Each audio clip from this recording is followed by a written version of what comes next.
Cheeky chickies. What is everybody doing? Cheeky chickies. There you go. Hello everybody, welcome back to Hidden Harvest with Liz. Today we're going to be doing our tour, and I do apologize, the sun is not in the best place for this tour. I recorded it earlier, and I accidentally did a time lapse. So as you can imagine, that turned out rather weird. So we're going to do another one. Welcome to tour take 2. Okay, today we're going to start over in a perennial space, but it's kind of a messed up perennial space. Right here is where my strawberries are supposed to be, but as you can see, we've got a 2-foot high bed, and there has been a significant amount of settling going on. Even just like, it is a good hand's distance down. That's raspberry, my bad. It's like 2 foot down, 2 hand lengths down in most places. There's cave-ins happening, there's gaps in it. This whole bed is going to have to be reset and filled in. That's going to happen towards the fall time. I've already started the process of putting, I'm not sure if you guys can see it, kitchen scraps down to help do filler and to give this stuff a little bit more nutrition. So that will happen eventually, sometime this fall, and whatever pops up after I do the reset during the fall is what we'll have, and I'll probably have to get more plants for this area. By the way, because this is my second take, I totally forgot to introduce myself. I feel embarrassed. My name is Liz. We're in zone 8A/B. We're right on the line of 8A and B. We're in Middle Georgia. And it is September 1st. I had to think about the date. All right, let's go on to the next bed. Next bed looks like a monsoon hit it. This is the Jerusalem artichokes, and they are all over the place. That bed is probably completely filled with Jerusalem artichokes. And it is almost the end of the season, so I will likely just leave these guys, because if I get to cutting them down or anything else like that, the bulbs won't have a chance to fully develop, so I'm just going to leave them the way that they are, even though they're kind of really in the way right now. I really think I need to clean this bed out, which requires taking away all the soil and dumping it somewhere, because whatever's left in here, any kind of bulb, will wind up growing back, any of them. And I'll show you what I mean. Get over here in the shade. Next is the asparagus bed, and I'm dealing with the same problems I have on the other bed. If you can see inside there, there's a gap right there in the soil. Thankfully, this bed, the bottoms of the asparagus, which sprout back every single year, don't mind being buried. So what I can do is top this bed off and put some mulch down. What I'll do is I'll wait until first frost, when these guys will die back. I will cut and drop them. Then I will lay down some soil and some mulch on the top, and hopefully all of these will recover next year. These beds have been kind of neglected this year because my watering system used to come from that direction, and now it comes from way down there. So these beds have kind of been ignored. Same with this bed. As you can see, there's a lot of drop here too. It's another tall bed. And I have got blueberry bushes here. These will likely get moved out into the yard somewhere, because this bed is going to require resetting for at least a couple of years. And it's probably not a good spot for blueberries, so I will likely plant, I'm going to try for some annual flowers here instead of perennials in this space, because I've already got some perennial herbs that do flower out at specific times. This one's still got some little flowers going. I don't know if you guys could see them in the sun, but we also have a fountain here that I need to get a solar panel for so it can run and offer some moisture of some sort to all the bees. And I think I'm going to do some beads up here, not beads, well, some kind of pebbles. We'll put some kind of pebbles here for the bees and stuff to sit on, and this being a bird bath here. So this is a work in progress. I just haven't got the solar panel for it yet. And what I was saying about the Jerusalem artichokes being able to survive in a lot of situations, despite not really trying to. I have Jerusalem artichokes coming out of my compost, and this is the old compost, but they are everywhere. And it was just like tiny little pieces that grew. I even have a Mexican sunflower coming out of my compost. and several other Jerusalem artichokes trying to pop out. So I think whenever I empty out that bed, I'm going to have to find another solution. And I really think the only solution would be to find a place that I don't mind the Jerusalem artichokes growing and put them in that spot. Just take all of the soil out and put them down in that spot, which I already have an idea for, but it's probably going to have to wait until, I don't know, late fall, probably after first frost, whenever these plants start dying back. I'll go ahead and empty this spot out, get it cleaned up, and I'm not sure that I will put another bed in its place. This area is kind of finicky. I'm not sure what we're going to do with this space yet. Let's move on to the other parts of the garden. Okay, for those of you who've never been here, that's the orchard. This is the driveway side garden beds, and our beds for the main garden. We've got 1 through 5, 6 through 10, and 11 and 12 over there. Chicken house, perennial space right here, greenhouse, which is kind of busted, and on the other side of that is our raspberries and blackberries. Let's do the garden tour over here. All right, this entire section right here are brand new beds, and each one of these beds were filled the same way. A tiny bit of soil, wood chips, tiny bit of soil, wood chips from right over here. Needless to say, these beds were never expected to produce very much this year, but there is crops rotating through them. We've got a Seminole pumpkin, we've got our walking onions, some perennial flowers, some amaranth, and in the final bed was our sunflower patch, and all of those kind of fell over, died, that whole thing. The goal this year is to get these beds ready to become perennial spaces, and by that I mean this one is going to be our elephant garlic. Right now I'm putting kitchen scraps into them, then I'm going to layer in some soil and then some compost or something over the top of that, and the elephant garlic has got little crumbs that are basically like, for lack of a better phrase, elephant garlic seeds, and I'll plant those in here. So those will produce one bulb next year, and then the year after that, they'll produce the full bulb. And that's what this bed is going to be. That one is going to get the same kind of treatment, but that's actually the plant that I want in there. It's going to stay in there. And I'm going to do the same thing with all of these beds. Only the amaranth and the sunflowers are hopefully going to be perennial, only because the seeds fall in the same area and eventually create new ones. So that's all of these spaces. Then over here, I have got basil, lemon basil, rosella that is taking over. I'm not sure about leaving rosella in my beds next year. That's too massive a tree. And I've got another bed of these, and they all fell over as soon as it rained. So this is not a good space for them. I'm waiting for them to produce, and then we'll pull them. And I've also got jicama. And I've got the Malabar spinach. Another good find this year. But I can't say that I really care for the texture. My chickens love it, so I'll probably move that for next year. And then over here we have our okra. I am currently letting some of them go to seed so I can get seed for next year. And then as soon as I can, this one is going to be short range crops for the fall. This is going to be radishes. We're going to take a step back to beds 2 and 7. We have got ourselves a second flushing of cucumbers coming up, another Seminole pumpkin. I have got some echinacea, some butterfly weed, opal basil, another opal basil. This particular plant is actually not planted on this trellis. It's way over there. We'll get to that bed in a minute. And then over here, I have got carrots planted. I actually need to water these really quick because the soil is starting to dry out. It's not quite dry, but it's starting to dry out. And these you have to keep moist for like 7 days to ensure that you get germination on these. And then I've got basil, opal basil. The next bed, it's an exceptionally massive Seminole pumpkin that's kind of stretching all over the garden. And an opal basil. There's an echinacea at the bottom of it. And there are tomatoes on that trellis. But for the most part, they're done. And I'm pretty sure I have determined that trying to keep these guys alive from season to season is simply a bad idea. Every time it starts putting on fruit, they immediately rot. So I think what I'm going to have to do is do 2 separate plantings rather than trying to bring a plant through the hot season.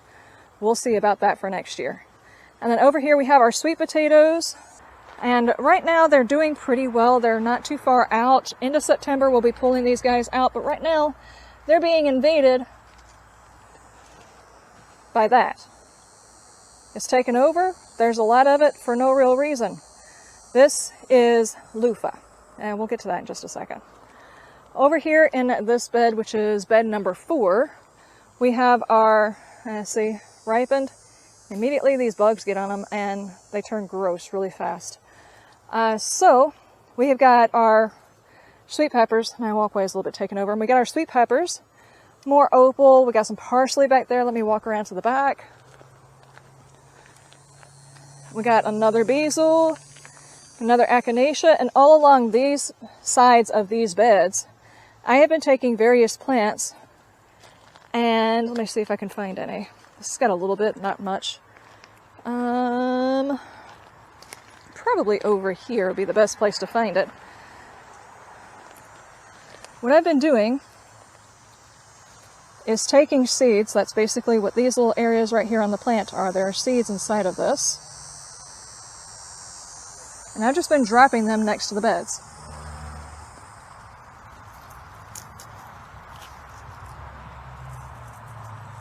Breaking them up and just dropping them here. My hopes are that after seeing the borage self-seed itself on these edges of these beds, I'm actually hoping I can get some basil to come back every single year, and some more echinacea and maybe some perennials on the edges of these beds, which is what I've been doing, is collecting the seeds and tossing them to the edge of the beds. We have got a bed I have already started planting with fall crops. It's a bit hot for them, but they're calling for cooler temperatures at the end of this summer season, so I'm hoping, and this is an early planting, I've got a lot of seeds coming up already. I've got some lettuce, some chard, and some mustard, and I do have seeds all over the place to fill in. And this is basically going to be my fall to winter chicken feeding right here. Then over here I have got my roselle. Not sure if you guys can see, this entire bed is basically filled in with the roselle. We'll see whether or not this produces this year, but I can tell you I won't be putting these in beds anymore. I'll need to find a place in ground somewhere next year. Not that those are perennials, those are not perennials. Those are annuals here, which is another reason why I don't want them taking up so much space in my garden. That's a lot of space. It's a rather massive bush to only last for part of the year. So I'll figure out something else for this, assuming the plant's worth growing every year. We'll see. Over here I've got my other sweet peppers. We've got our banana peppers, we've got our carbonello, we've got orange bell peppers, we've got our lunchbox orange. We've got some mini bells back here. Down here hiding somewhere is a notapeno. And then here and there on that one are all loofahs. Apparently during the time when I thought I was putting in squash, what I was putting in was several different loofah plants. And, well, my hand can't even go partially around it.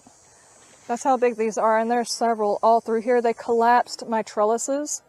Then over here we have some other squash. I'm not sure exactly what it is, but I've seen one plant over here. It could be an off-shape Seminole, or it could be a butternut, but I'm not 100% sure. It looks the shape of a butternut. All I know is there were several plants. Some died, some didn't germinate. I reseeded, and this is a whole mess. So we also have the lemon balm. Over here we have an artichoke. Let me walk over here. We have our turmeric, our butterfly weed, and right now it's actually going to seed.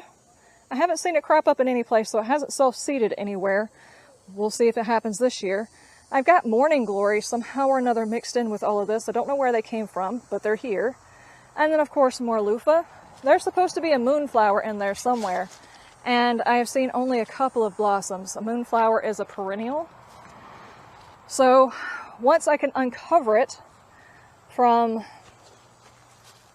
this loofah mess that we've got going on, I don't even know if you guys can see all of the loofahs that are in there. As soon as I get all of that cleaned up, there's another one, hopefully the moonflower will be able to recover.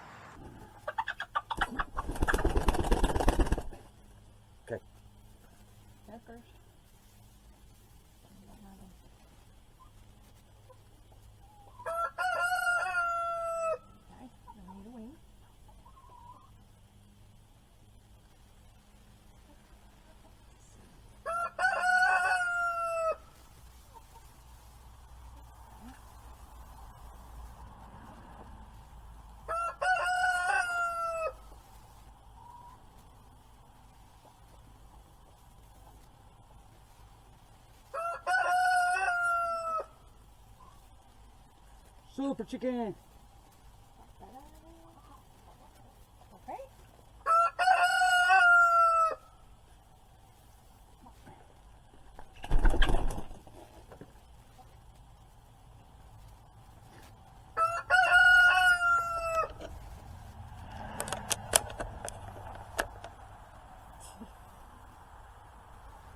He might protect her back just because he's like, I don't want to hit that nail. I'm sorry, ma'am. It's not punishment.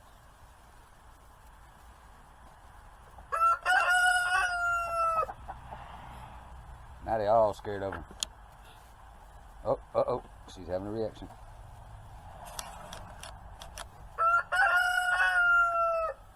Just wonder if we got it on there right. No, I'm not strangling her or anything. I don't think it would, but...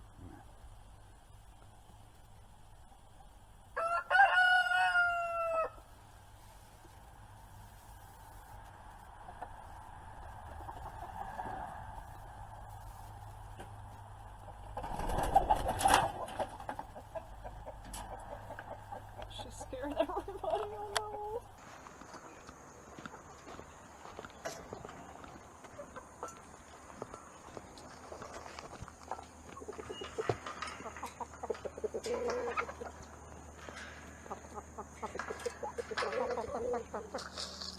Morning, guys.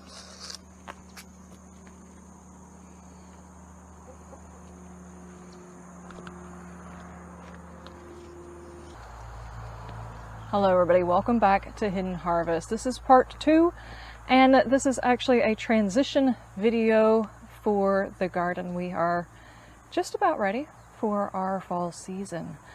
I realized my last video was really short because I recorded it wrong and I had to quickly go through and show you guys the entire garden because it was really hot and everything.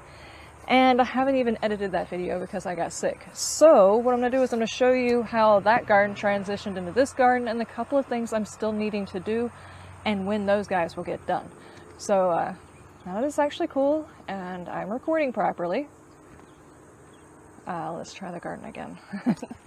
First things first, let's go behind the scenes and look at all the stuff you don't normally see. This big mess back behind the garden area. This is basically my staging area where I put all of my plants / soil whenever I'm trying to put those into the garden. As you can see, I still have a few more of these that need to go in, so not all of my beds are done. I have got plants that are waiting to go in, some plants that are having a pretty rough time because they haven't been put into their spot yet. These are some lettuces, those are some leeks, and that is some leftover cabbages, both green and red, that I have not found a spot for. And a whole bunch of Seminole pumpkin vines that are still all over the place. This right here is a perennial garden, but right now I've got a table sitting next to it to shelter those guys a little bit because it is getting still a little bit hot during the day. Just a little bit. I have this table sheltering these guys. They are way too big for those cups and they dry out really fast, so I'm trying to shade the soil mostly. Then I've got this perennial area up here with my blueberries that will likely get moved when these guys go dormant. Then I've got my asparagus, my Jerusalem artichokes, which are currently flowering. Looking very lovely, but all over the place. Last year they fell over, this year they fell over. It just took one storm, and they're just laying all over the place. This was a strawberry bed. I'm currently filling it again, and I need to put some soil down and change what's inside this bed because this type of strawberry really is not going to work for me. And what I mean by that is I got an ever-bearing type of strawberry, meaning it will produce a little bit over a long period of time. While it's cool coming out here and getting the occasional strawberry, it's very awesome. I might get 5 or 6 strawberries or something like that because they'll either rot before I get to them or a bug will get to them first or something like that. I can't afford to sacrifice an entire bed for just a couple of strawberries. I can't do that either. I need to get some June bearing, that way I can get all of my crop at one time, or I need to find another use for this bed. I think I have found another use for this bed for this year. I plan on putting my garlic in that bed. I'm not sure how it's going to do because we do get pretty cold, but I think the garlic will be good for the fall time, and then I'll find something more permanent to go into those beds later on. Just right now, I'm thinking garlic. So as soon as I get it fully squashed down and topped off and stuff like that, I've still got until like November before I have to worry about that. So that bed's got a lot of time to break down, and I'll be getting some soil this week to go on top of that. I'm actually doing that with a lot of beds. I'm just like piling a whole bunch of stuff that I took from the garden whenever I was changing over and throwing it on top of beds as kind of like either a mulch or to break it down in place or something like that, because a lot of the soil that I've been using is very, what's the opposite of dense in nutrients? It's very lacking in nutrients, the stuff that I've been getting. So, I mean, as you saw on my table, I have the soil conditioner. I've been trying to remediate the soil that I've been putting into these beds, which is just my native soil mixed in with some compost. And it's not going so well. This is my second year working with it. It's easier this year than it was last year, but I don't think it's going fast enough because every single time I go to reset a bed, it takes a full day for me to reset the bed because I'm having to break all of it back up because it's compacted again. Not just like condensed to like root systems or whatever. It's like it's compacted and there are ants all in it and making homes all in it. Thankfully, I am still finding a whole lot of worms in it. So what I'm doing is working. It's just very slow going. So I think this winter, whenever the beds slowly clear out over the winter, I'll be adding more regular type of raised bed soil to these beds at a time as they become clear, and I will just close them off as the stuff comes out, and I will just cover it until springtime is around the corner. But we'll get to that whenever we start talking about springtime and the harvest that we're planning on doing. Now that the heat is starting to go away, it's not completely gone, but it's starting to go away, meaning I can record again for longer and my battery won't die because it just walked outside. Well, that would be odd if a camera walked by itself. I need more caffeine. Don't take that seriously. Let's get back to what you actually came here for. Oh, butterfly. We have the orchard. It's still in progress, and the outside lining of this entire property is still in works because we don't have fencing around the whole thing. It's a slow progress. Anybody who's done a full homestead knows that it's a very slow progress. You just introduce a few things at one time, but I've got apples, I've got pawpaws, I've got mulberry, and I've got, not sure where all this morning glory came from, but it's here. I have a couple of figs, I've got some elderberry. So far that's what we're working with. Then this morning glory that has taken over this entire thing. I'm not sure exactly what's going on here. I know it's going to seed right now. And this has happened over the course of a week. I've been out here all week long trying to get my garden swapped over, and this was green at the start of the week. Fall is coming. So this is like one of the first signs that I've seen this. If you remember, the tomato gauntlet was right here. You can still see the tomato plants. I haven't pulled them out. Oddly enough, there's a couple that are still going. I've been taking some notes on the productivity of this area, and well, I don't really have any comparisons because all the tomatoes inside my garden basically up and died on me. There's a couple over here that are still struggling. I'm going to continue to leave them to see if they do anything. As you can see, there are a couple of tomatoes over here. So, I'm not sure. Gauntlet is still going. It's only given me like 3 tomatoes. This whole thing has only given me 3 tomatoes, but like I said, I'll let you go back and watch that video. I'll link it in the description. Weird, dumb thing that I was doing. Okay, so from the orchard, driveway side beds. I'm eventually going to be able to say that without messing it up. Main garden, chicken house, soon to be one day might be a greenhouse. This is one we purchased online and it fell apart in the first year, so it's out of commission and I'm just storing things in it. I've got an improvised table here with some Seminole pumpkins. And then on the other side over here, I have my blackberries and my raspberries.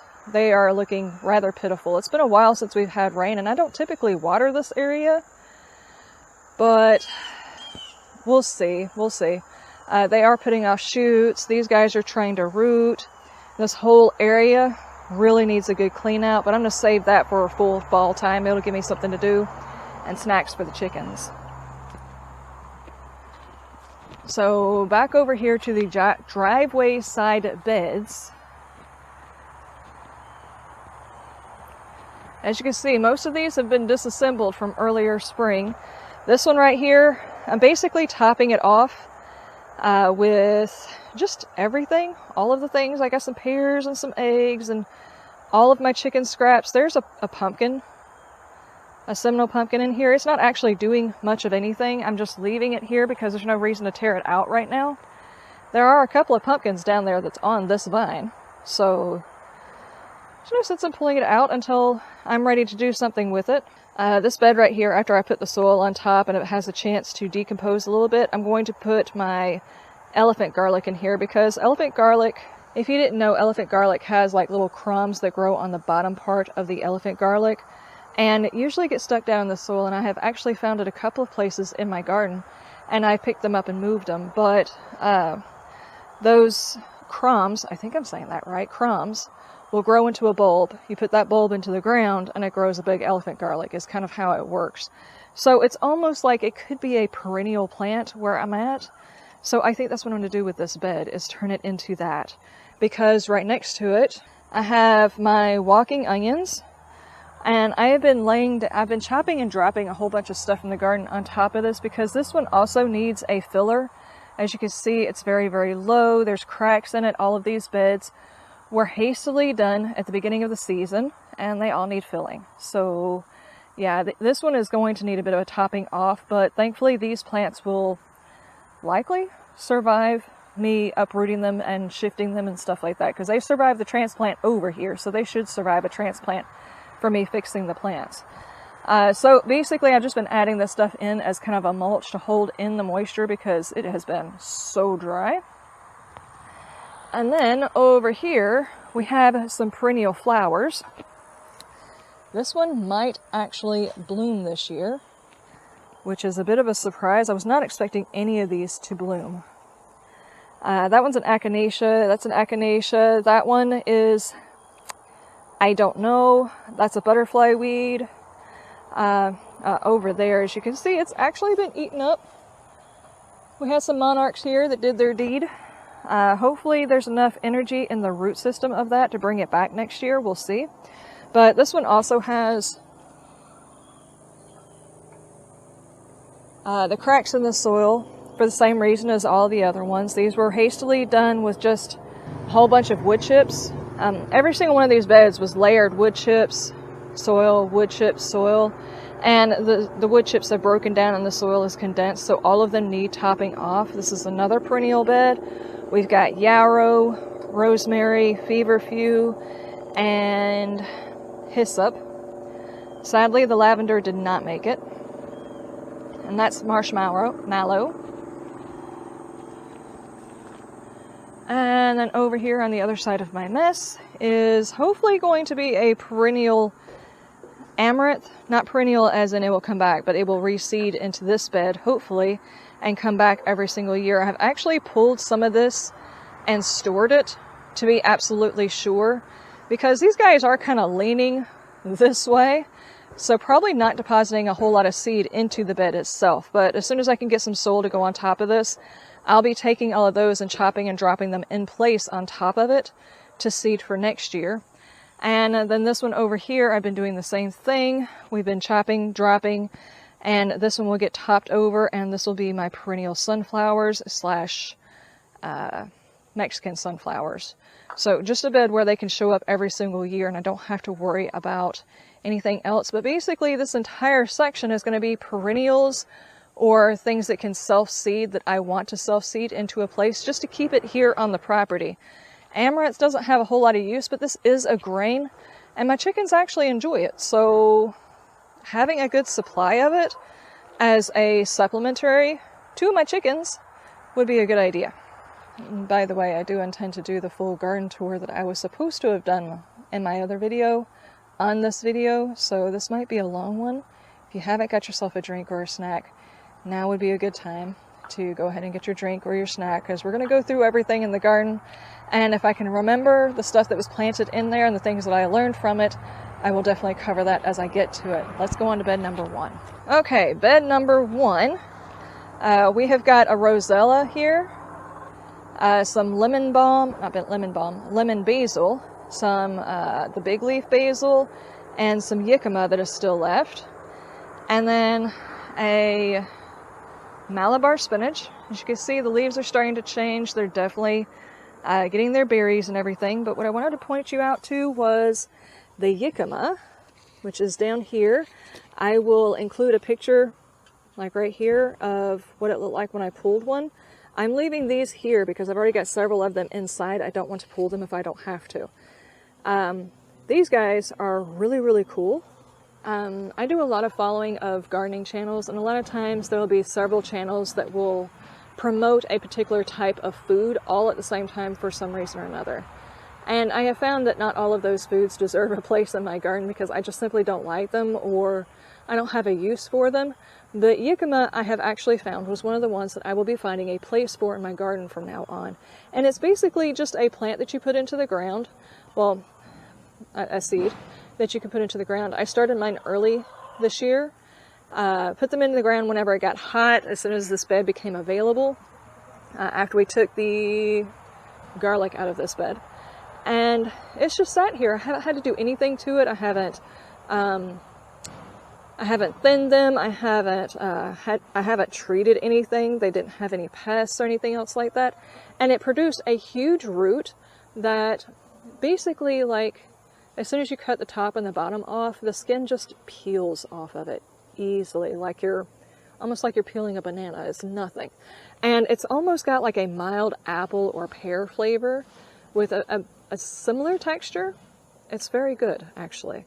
So I think this might be something that I plant into the ground for each of my summers for beds that I don't, for beds I don't currently have a use for. So whenever I go to plant out my pumpkins or my black-eyed peas or my okra or the rosella or something like that, this is another plant that can go in during the high heat that I don't have to do anything to, which is awesome.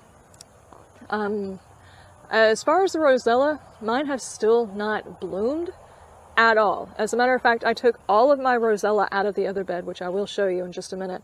I took them all out, having not gotten a harvest at all from them. And the reason being is at one point during the earlier spring, we had a huge storm come through. It knocked down, in the background, you can see all of my Jerusalem artichokes. They all got knocked down. Every single one of the rosellas got knocked down. It was horrible. I had to come back outside while it was still raining and tie them up to the trellises. And I think that stunted their growth. There's a lady that I gave her some of my rosella plants because I couldn't fit them all in my garden. And she said hers has already bloomed. So I think mine will probably not have the opportunity before I have to remove them.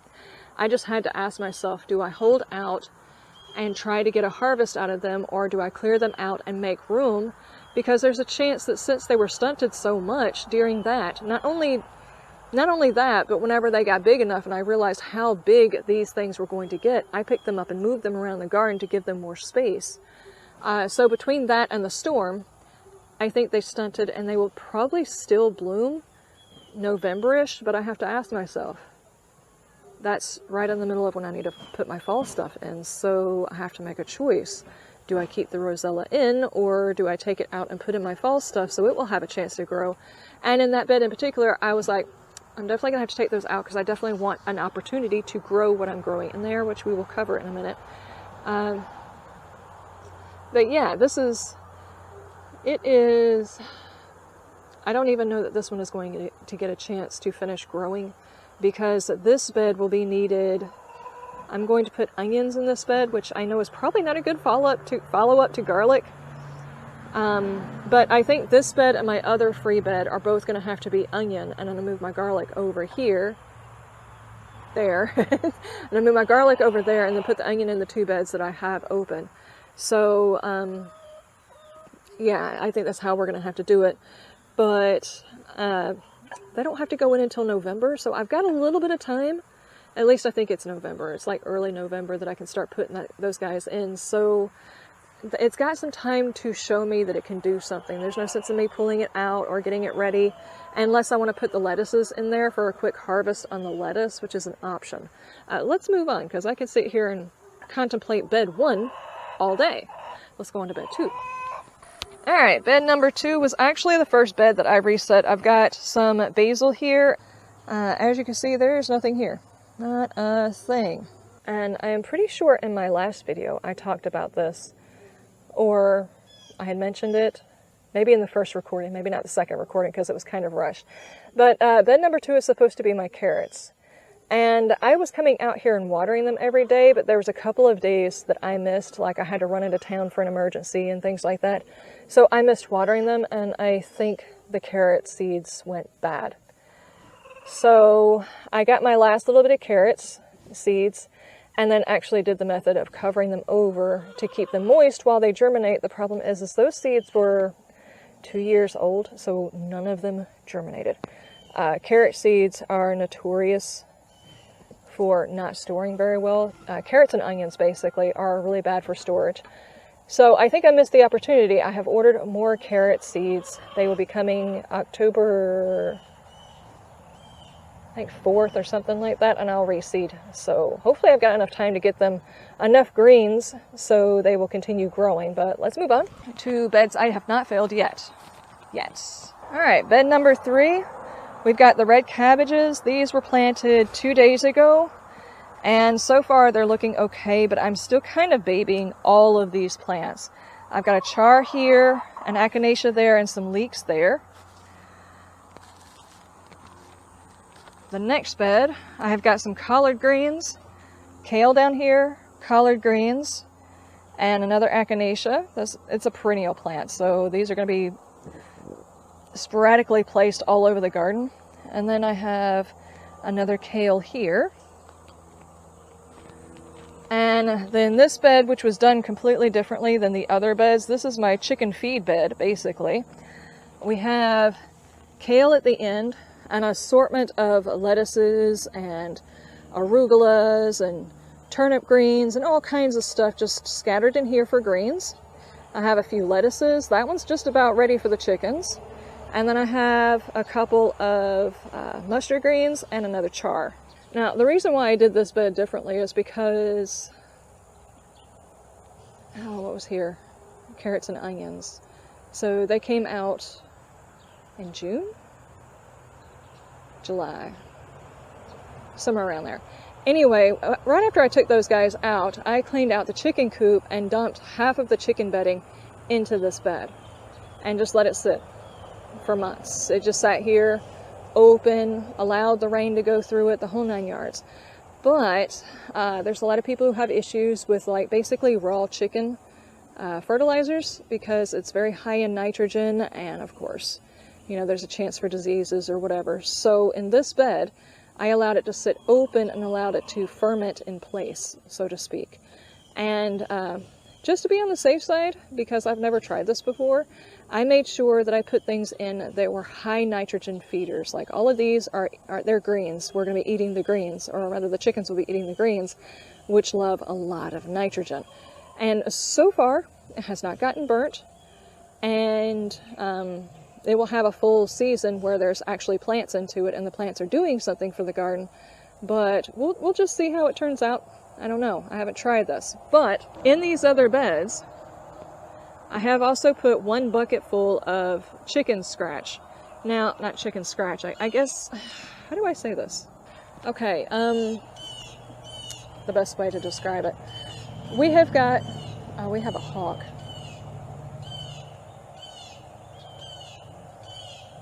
Bravo's watching.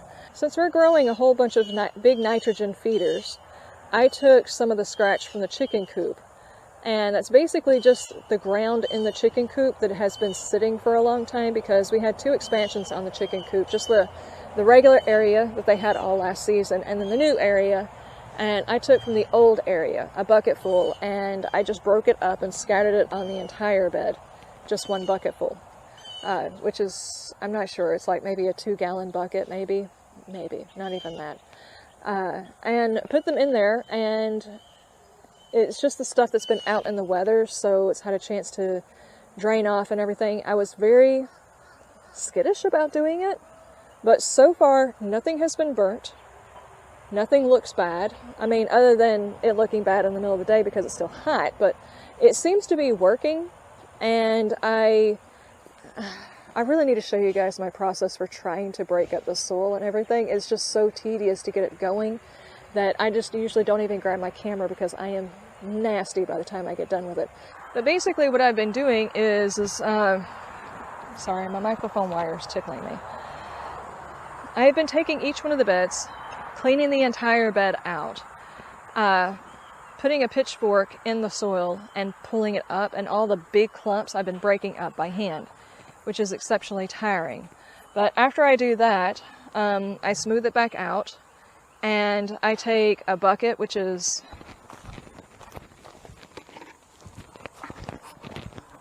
this bucket. I don't know how big it is. 2.5 gallons. I was close. 2.5 gallons of chicken run dirt, basically, and crumpling it up. Like, it's not crumpled in the bucket, so it's probably not 2.5 gallons. It's probably more like 1.5 gallon or something like that. And then I break it up and I scatter it all over the entire bed. And then I put regular amendments, 1 cup, 1 red Solo cup per side, and then a handful of the soil conditioner, like scattered around each side of the bed. And then I flip that into the bed, like really mix it in on the top layers, not down into the bed, but into the bed, so it's not splashing back up on the plants, because, I mean, it's chicken poop. It doesn't matter where the chickens are, they poop. So even though it's the old soil, I can't say for certain whether or not the chickens pooped on it recently. So I don't want it on the top of the soil. So I mix it into the top layer, and then I lay the what they call soil conditioner, which is basically just like little pieces of wood and minerals. That's really all it is. And I had the thought that instead of mixing that in like I had been doing, putting it on the top. So it would be more like a mulch, and it would be less likely to rob the nitrogen from the soil that I had just put into the soil, because most brassicas, I think like 98% of brassicas need a lot of nitrogen. So I started using that stuff as a mulch, and so far it's working. That's basically the process I've been doing. I don't know whether or not it's good, bad, or whatever. We'll see. Except I didn't do that on the bed that I just showed you. It was just straight from the chicken coop stuff. So that stuff was actually very hot. It hadn't just been in the weather or whatever. This was just like stuff that the chickens had done. So I didn't want to plant immediately into it. It sat for a long time. Let's move on with the rest of the garden. And then let's go back up.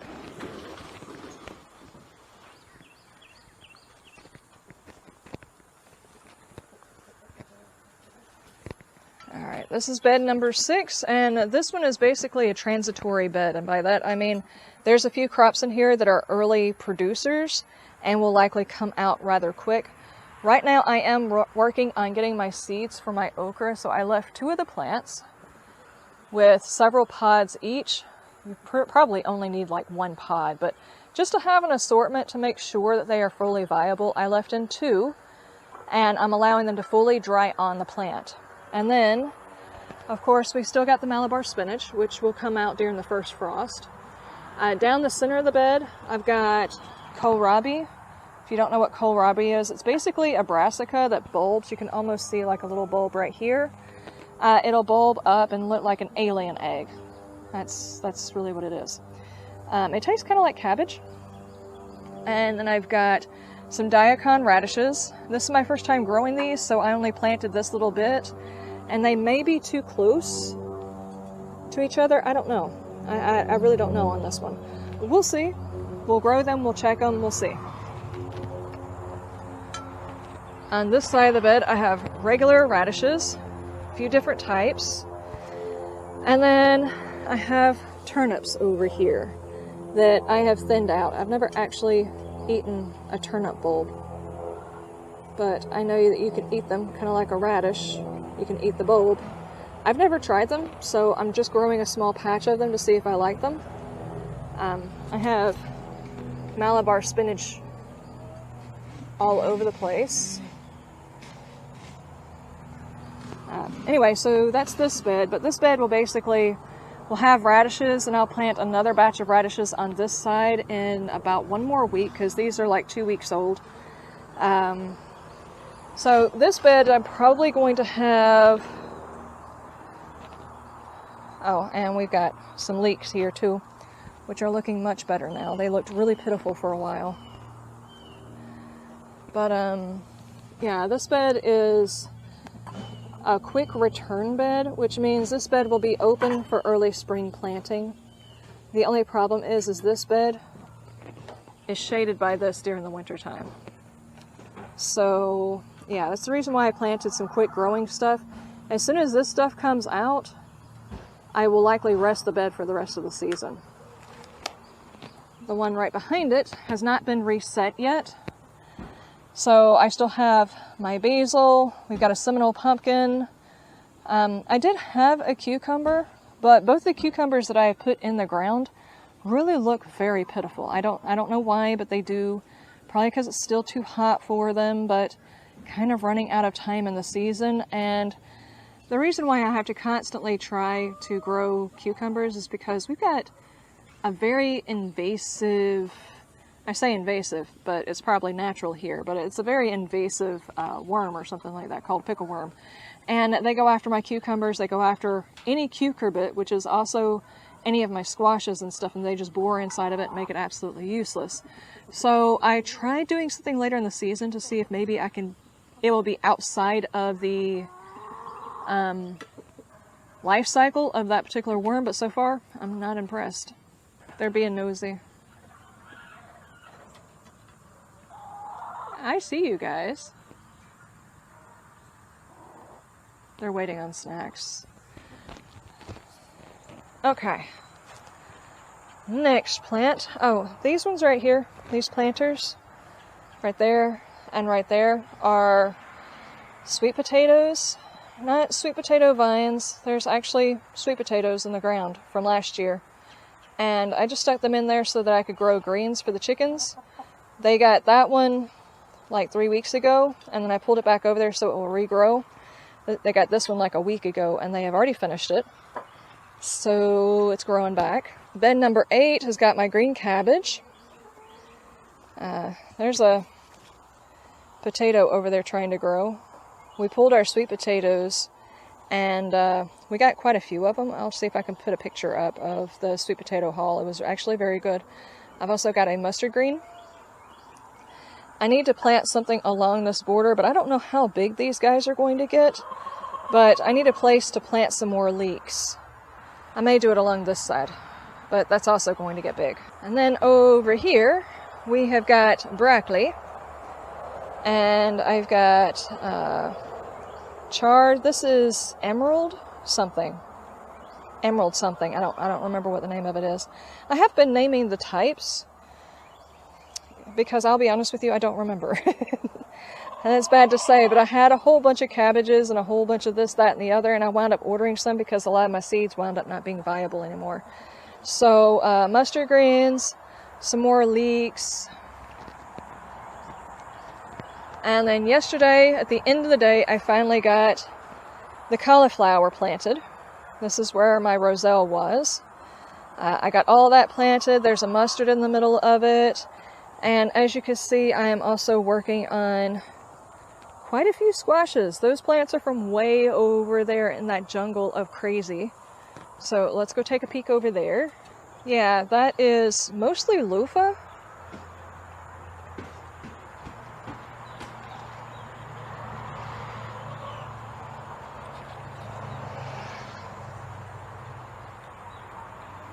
All of them are rather big. There are some squash growing in here. Like I can see a Seminole pumpkin over there. There's some more loofah on the back trellis, and these guys have gotten so heavy they collapsed the supports. They're down here. They're all over here. I've been trying to pull them back over here, but some of them are actually rooted. If you didn't know, most squashes that are like the vining type will crawl along the ground and reroot themselves, and in a lot of cases, it's a good thing because that means if part of the vine dies, the whole plant doesn't die. And Seminoles seem to be very good for that. I actually pulled up the Seminole pumpkin out of bed 3, but left all of the vine on ground because maybe the roots that are actually in the ground will allow anything to continue growing, but I just couldn't leave them in the beds anymore because I needed to repurpose the beds. But yeah, we'll see. Bed number 11 has actually got my lemon balm in here, which is being taken over by all of the squash that was planted. And the squash goes way over here, and I'm saying nondescript squashes because they're everywhere, and I don't know what all is over here. Look at the size of that flower.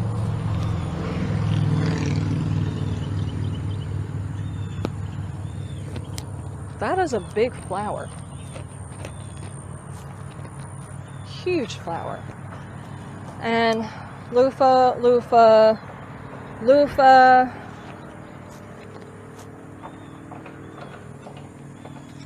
There's another squash. Loofah. We have an artichoke here that still hasn't produced anything, and my aunts seem to love it, but they love everything in the garden. Turmeric that has been taken over by some random morning glory.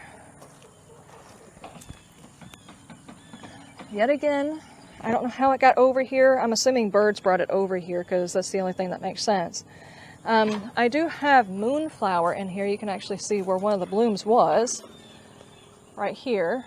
I have gotten a picture of it. I'll see if I can find it. But yeah, there's squash. Squash over here somewhere. And it has also collapsed this one.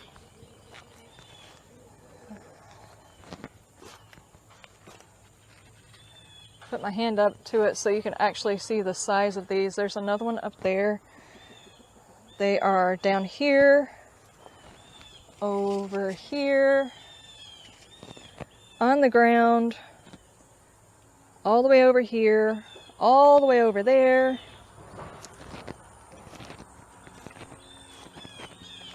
Everywhere. Everywhere.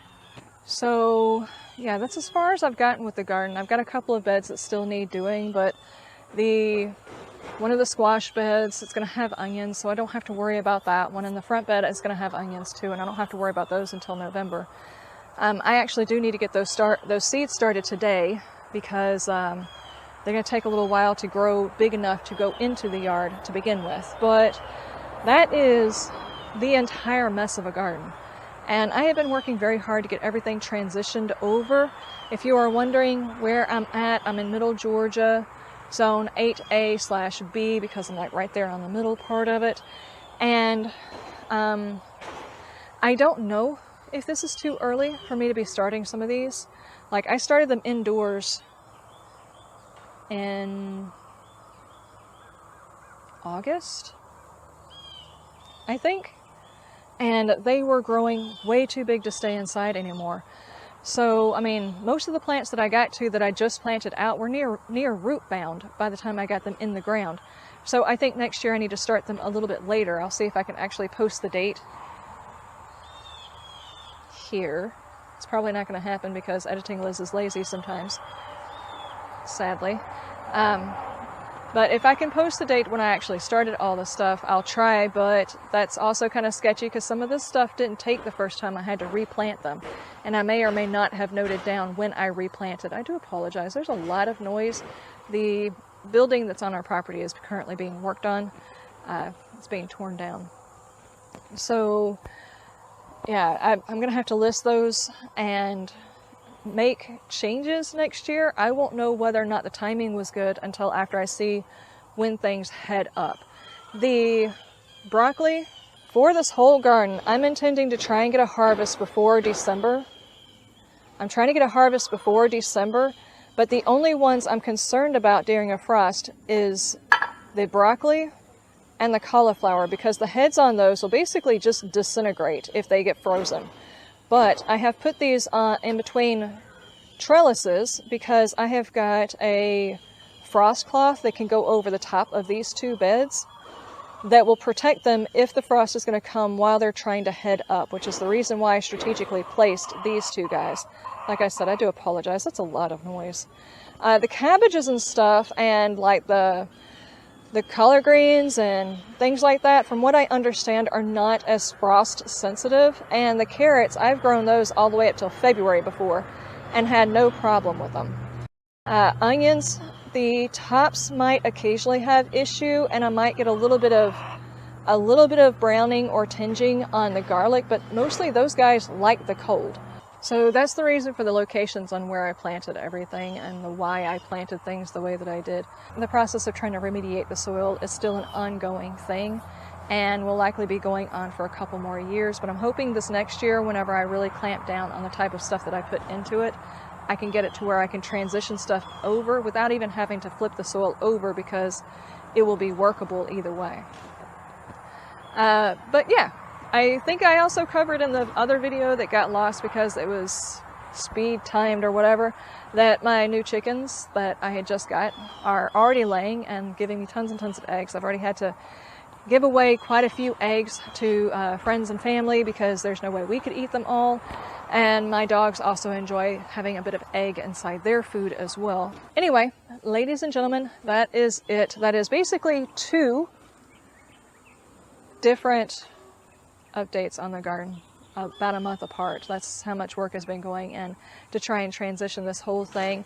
And a note for myself for next year, in case this doesn't work, about when I finally got done with everything, aside from the couple of places where the garlic and onion are going to go, because I've got a bit more time on those. But that, and don't lose your fresh carrot seeds.